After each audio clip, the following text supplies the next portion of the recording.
जब कोई बाहर वाला आपका दिल दुखाता है तो आपके दो रिस्पॉन्सेज होते हैं ना। एक रिस्पॉन्स होता है कि आप उसको फोड़ देते हैं, उसे गाली देते हैं, लड़ते हैं उससे। और दूसरा रिस्पॉन्स आपका होता है कि आप अपने मन को बताते हैं कि वो तो स्टूपिड है, छोड़ना, उसको क्या ध्यान देना, इससे हम कभी बात ही नहीं करेंगे। ऐसे करते हैं ना। पर अगर हमारा पार्टनर ही हमारा दिल दुखाए, हमें कोई कड़वी बात बोले, तो ऐसा नहीं लगता कि हमारे दिल पे छुरियां चल रही हैं। एग्जैक्टली। तो ऐसे में क्या करें?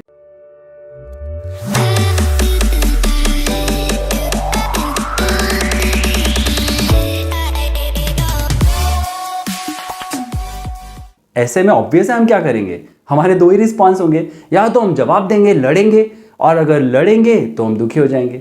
या कुछ लोग कहते हैं अरे इग्नोर करना, उसकी नेगेटिविटीज को एक्सेप्ट कर ले, इग्नोर कर दे।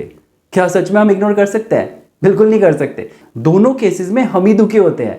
लड़े तो भी रात को नींद नहीं आती, करवटें बदलते रहते हैं कि इसको कैसे ठीक करूं मैं, इसका दिमाग क्यों खराब है। और या फिर हम इग्नोर करते हैं, मन में अपनी दिल की बातों को दबाते रहते हैं और खराब होता है। आज हम इस बात को 8 स्टेप्स में समझेंगे। तो पहला स्टेप ये है कि आप पैनिक सिचुएशन में बिल्कुल भी नहीं आएंगे। आपको अपने अंदर काम रखना है, ये मानते हुए कि रिलेशनशिप्स में ऐसा कभी हो सकता है। ऐसा हो सकता है कि सामने वाला हमारी दिल की बात को न समझ पाया हो, सामने वाले की कुछ ऐसी एक्सपेक्टेशंस हो जो पूरी ना हुई हो।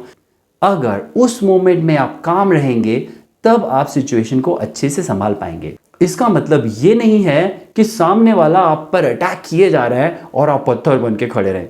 ये पॉसिबल ही नहीं है, मैं भी नहीं कर सकता। उस मोमेंट पर आपका गुस्सा आना बहुत नॉर्मल है, पर एक लिमिट बांधना इंपॉर्टेंट है। तो अगला सवाल उठेगा कि लिमिट कैसे बनाएं, और इसके लिए समझना होगा सेकंड स्टेप। आपका पार्टनर और उसका बिहेवियर दो अलग कंपोनेंट हैं। उस मोमेंट पर आपको अपने पार्टनर को और उसके बिहेवियर को, यानी जो उसे गुस्सा आ रहा है, इन दोनों चीजों को अलग अलग देखना होगा। यानी आपका पार्टनर तो आपको प्यार करता है और आपके लिए इंपॉर्टेंट है, इसी को ही तो मैच्योरिटी कहते हैं ना। अगर आपकी लाइफ में कोई आइडियल पर्सन है, एक मिनट के लिए उसके बारे में सोचिए। वो पर्सन ऐसी किसी सिचुएशन में होता या होती तो क्या करता? वो पर्सन इसीलिए ही आइडियल है क्योंकि उसने अपने अंदर इस मैच्योरिटी को डेवलप किया है। अगर आपने उस मोमेंट में अपने पार्टनर को और उसके बिहेवियर को अलग देखा, तब आप नेक्स्ट स्टेप्स इंप्लीमेंट कर पाएंगे। और अगला स्टेप है कि कॉन्फिडेंट होते हुए अपने दिल में अपने पार्टनर के लिए पॉजिटिव इमेज रखना। अपने दिल पर हाथ रखिए और ये खुद को पूछिए, क्या सच में आपको अपना पार्टनर चाहिए या नहीं चाहिए? आपको चाहिए, तभी आप ये वीडियो अभी तक देख रहे हैं। तो अगर आप अपने पार्टनर की पॉजिटिव इमेज रखेंगे, तब आप उस नेगेटिव बिहेवियर के ऊपर काम कर पाएंगे। वो पॉजिटिव इमेज ही आपको अपने पार्टनर के सामने कॉन्फिडेंट दिखाएगी। अब ये एक बड़ा मिक्स है कि आपको लव भी रखना है और अपने आप को भी प्रोटेक्ट करना है कॉन्फिडेंटली। आपका पार्टनर आपके कॉन्फिडेंस को देख पाएगा और समझ पाएगा कि आप उसे प्यार तो करते हैं पर नेगेटिव बिहेवियर लेने वाले नहीं हैं। और नेक्स्ट स्टेप है कि आपको बाउंड्रीज एस्टैब्लिश करनी है। जी हाँ, आपको अपने रिलेशनशिप में प्यार तो रखना है और प्यार दिखाना भी है, पर बाउंड्रीज रखनी है। बाउंड्री रखने के लिए आपको अपने पार्टनर को यह कहना होगा कि मैं तुम्हें प्यार करती हूँ या करता हूँ, मैं तुम्हारी रिस्पेक्ट करना चाहता हूँ या करना चाहती हूँ, इसके लिए मुझे तुमसे कुछ मदद चाहिए। मदद ये चाहिए कि जो तुम्हें मुझसे एक्सपेक्टेशंस हैं वो मुझे बताओ, जो बेस्ट हो सकता होगा वो मैं करूँगी या करूँगा। एट द सेम टाइम मुझे नेगेटिव बिहेवियर अगर दिखाया जाएगा तब मैं कुछ भी नहीं कर पाऊंगी या कुछ भी नहीं कर पाऊंगा। ये बाउंड्री बनाना आपको प्रोटेक्ट करेगा।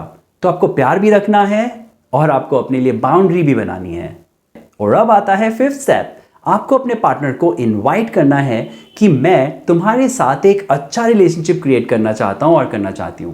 मैं नहीं चाहता कि हमारे बीच में झगड़े हों या कुछ और नेगेटिव सर्कमस्टेंसेस हो, क्योंकि मैं तुम्हें प्यार करता हूं या प्यार करती हूं।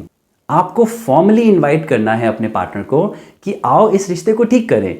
यही बात आप अपने पार्टनर को थोड़ा कैजुअली भी कह सकते हैं।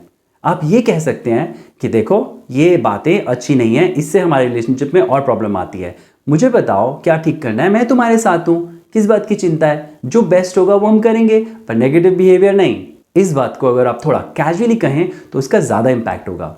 अगर आपने बाकी सारे पॉइंट्स ठीक से किए हैं, जैसे कि आप काम रहे, पैनिक नहीं हुए, आपने अपने पार्टनर को और उसके बिहेवियर को सेपरेट देखा, अगर आपने मन में पॉजिटिव इमेज रखी और कॉन्फिडेंट रहे और बाउंड्रीज भी रखी कि ये नहीं चलेगा, मैं ठीक करना चाहती हूँ या करना चाहता हूँ, पर ये नहीं चलेगा, मेरी प्लीज़ मदद करो, तब आप पार्टनर को इनवाइट करेंगे तो उसका ज़्यादा इम्पैक्ट होगा। मैं जानता हूँ इस मोमेंट पे आपके मन में क्या आ रहा है, मैंने ये सब इम्प्लीमेंट किया है पर फिर भी मेरा पार्टनर इंसल्ट करता रहता है और मुझसे गुस्से से बात करता है या बात करती है। तो इस पे मैं कहूँगा कि कुछ ना कुछ तो डेफिनेटली रह गया। तो इसके लिए हम चाय का एग्जाम्पल लेते हैं।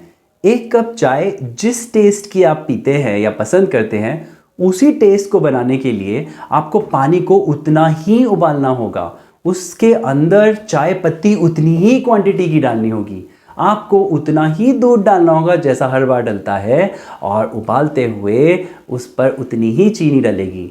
तो अगर एक प्रोसेस है, उस प्रोसेस से अगर आप चलेंगे तो वो काम पक्का होगा। जो भी स्टेप्स अभी तक आपने सीखे हैं, अगर आप उन्हें एज इट इज़ इम्प्लीमेंट करें तब ही काम बनेगा। अगर आप इन सब स्टेप्स को इसी तरह से इंप्लीमेंट करें और फिर भी अगर आपका पार्टनर नेगेटिवली रिएक्ट करे, ये बोले कि मुझ में कोई गलती नहीं है, गलती सिर्फ तुम्हारी होती है, तुम्हारी ही वजह से झगड़े होते हैं, तुम ही बात को नहीं समझती या नहीं समझते, अगर आपका पार्टनर ऐसे बोले, तब आता है सिक्स्थ स्टेप। सिक्स्थ स्टेप है कि आपको लव विड्रॉ करना है। लव विड्रॉ करने का मतलब ये नहीं है कि आप अपने पार्टनर के लिए नेगेटिव सोच रहे हैं या उसे पनिश कर रहे हैं।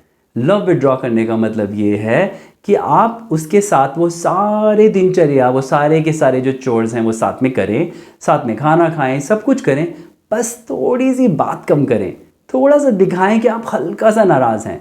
जब आपने पहले उससे अच्छे से बात कर ली होगी, उसे ऑप्शन दी होगी कि मैं इसे ठीक करना चाहता हूँ या ठीक करना चाहती हूँ, और हल्का सा आप नाराज़ रहेंगे, यानी बात करना थोड़ा सा कम करेंगे, तब आपके पार्टनर के अंदर भी वो एंग्जाइटी होगी कि अब इसे क्या हो गया, अब ये क्यों मुझसे नहीं बात कर रही है, क्यों मुझसे बात नहीं कर रहा। और यहीं पर अगर वो रिपेयर अटेम्प्ट करे, तब आता है हमारा 7th पॉइंट। उसके रिपेयर अटेम्प्ट को इमीडिएटली रिसीव करना है, रिस्पेक्ट करना है। आइए समझते हैं रिपेयर अटेम्प्ट क्या होता है। ज़रूरी नहीं है कि आपका पार्टनर बोले कि नहीं नहीं तुमने तो मेरी आंखें खोल दी और मुझे सब समझ में आ गया, ऐसा नहीं होने वाला है। आपका पार्टनर हल्के से रिपेयर अटेम्प्ट करेगा या करेगी। वो शायद आपको ये बोले कि लंबा खींचना है क्या इस झगड़े को, तो उस समय आपको रिस्पेक्टफुली कहना है, देखो आई रियली लव यू, पर जो ये बिहेवियर है उस पर हम दोनों को मिलकर के काम करना होगा, हम दोनों को एक सेंट्रल सोल्यूशन बनाना होगा, मैं तुम्हारे साथ एक अच्छा रिश्ता बनाना चाहती हूँ या चाहता हूँ। ऐसा कहने पर आपका पार्टनर डेफिनेटली अपने दिल की बातें बताएगा। तब आप बता सकते हैं कि देखो अपनी नीड्स मुझे बताओ। ये ब्लेम और ये नेगेटिव टॉन्ट्स के तरीके से जब बात होती है, तब वो मज़ा चला जाता है और वो पर्पस चला जाता है, और मैं भी उस पर नेगेटिवली ही रिस्पॉन्ड करती हूँ या करता हूँ। और अगर आपका पार्टनर विड्रॉल ऑफ लव पर भी रिस्पॉन्ड ना करे, तब आता है 8वां स्टेप। 8वां स्टेप है कि आपको फिर खुद से जा कर के अपने पार्टनर को कहना है, देखो ये ज़्यादा खींचने से कोई फ़ायदा नहीं है, मैं तुम्हें प्यार करती हूँ या प्यार करता हूँ, अब इसे ठीक करें, क्यों इसे बढ़ाना, चलो इसे ठीक करें। आप ये कह सकते हैं कि मुझे अपनी दिल की बात अच्छे से बताओ, मैं सच में तुम्हें उस पर सपोर्ट करना चाहती हूँ या करना चाहता हूँ। धीरे धीरे आप देखेंगे कि आपका पार्टनर आपके रिपेयर अटेम्प्ट्स पे थोड़ा थोड़ा आपको सपोर्ट करने लगा। ये झगड़े कोई टग ऑफ वॉर नहीं है कि आपका पार्टनर जीत जाएगा या आप जीत जाएंगे, दोनों हारेंगे। तो इसके लिए ज़रूरी ये है कि आप खुद मैच्योरिटी से इन झगड़ों को, इस नाराज़गी को, इस इंसल्ट को, इस रॉन्ग बिहेवियर को अपने रिश्ते से दूर करें। इस वीडियो को लाइक करें, चैनल को सब्सक्राइब करें, और अगर आपके मन में कोई भी क्वेश्चन है या आप अगले किन टॉपिक्स पर मुझसे वीडियो चाहते हैं, उनको कमेंट सेक्शन में लिख दें।